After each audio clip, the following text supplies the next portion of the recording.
Congratulations, మీరు నెలదప్పారు. ఈ వయసులోనా? ఈ వయసులో ఏం చేస్తాడో చూడు. కార్యానికి లేని సిగ్గు శుభకార్యానికి ఎందుకమ్మా?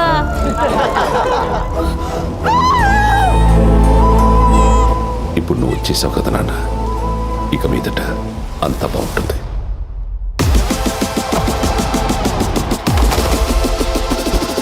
ఒకప్పుడు ఎగ్జామ్ రాస్తే రిజల్ట్ వచ్చే వరకైనా పాస్ అవుతానేమో అని ఎక్సైట్మెంట్ ఉండేదిరా. నీ వల్ల అది కూడా లేకుండా పోయింది.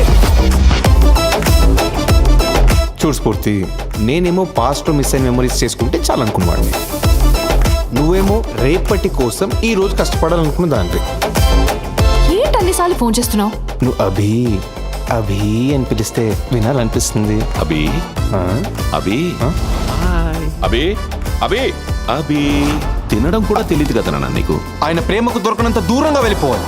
అదంత ఈజీ కాదు, ఎందుకంటే మేడంతో ఏది అంత ఈజీ కాదు.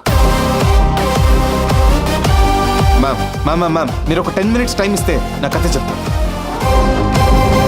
నేను నీకు 2 నిమిషాల్లో చిన్న కథ చెప్పనా?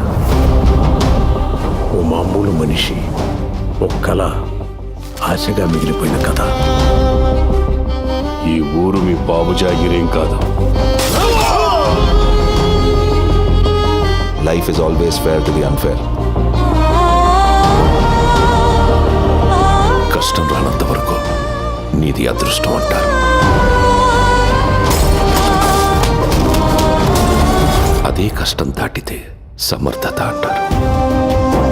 ప్రపంచంలో ప్రతి మనిషి కోపం వెనుక ఏదో కారణం ఉంటుంది, కానీ ఒక తల్లిదండ్రుల కోపం వెనుక ప్రేమ మాత్రమే ఉంటుంది.